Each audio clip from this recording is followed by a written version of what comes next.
There's a state park in the Mojave Desert in southern Nevada known as the Valley of Fire.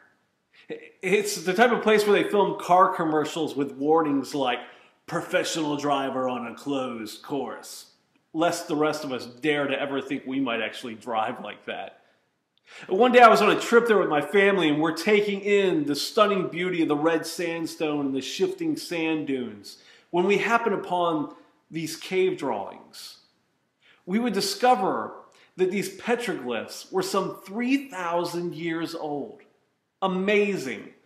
Drawings and markings of a primitive people showing how they lived, worked, danced, and played.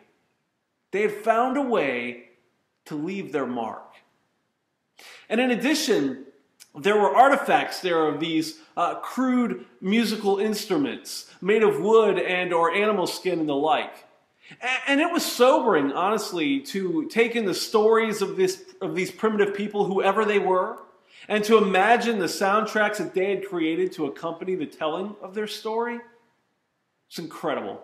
And at the risk of sounding dramatic, it was almost as if the voices of the dead were calling out to us and saying, we had a purpose for being here, so please don't waste yours. And it occurred to me that if you found a group of primitive people now, like let's say in a remote jungle region or maybe on a deserted island, there was still a group of people that had not been touched by our modern civilization, and we found them, and they knew nothing of our digital age with its information superhighway.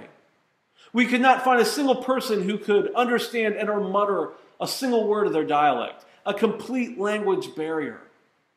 Well, there would be nothing at all to connect us to them, save two things: stories and soundtracks. This is why I choose to communicate using these two most powerful mediums. As a storyteller who can use soundtrack to assist, if you will, I use these universal languages to teach universal principles that never change, to help the rest of us navigate in a world and in a marketplace that is in constant change. You know, as I think back on that day in the desert, it occurs to me that throughout the history and throughout the ages, humanity, we've always found a way to share our story, to leave our mark. So let's agree that you and I should be intentional about doing the very same thing. My name is Robb Overholt, and I would love to work with you and or your organization to help you do just that, to create and navigate your desired outcomes in an ever-changing world and an ever-changing marketplace.